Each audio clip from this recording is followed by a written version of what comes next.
Hi everyone, welcome back to this channel. In this tutorial, I will show you how to get the gummy cactus seed in grow a garden. It has a green color like this. This seed has a green color like this, and this seed you can get it from the Easter shop. It's very easy. First just go to the Easter shop on here, and then just open the shops, and you can buy the Easter gummy cactus over here. And if I remember correctly, the price was around 10,000 Choco Coins. So just go to the Easter shop and then buy this Easter gummy cactus when the stock is ready. And then next just go back to your garden and then just plant it at your garden.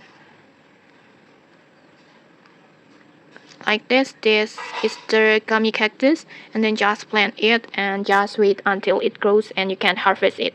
And okay, that's it. If you found this helpful, don't forget to like, comment, and subscribe for more tutorials. Thanks for watching and see you.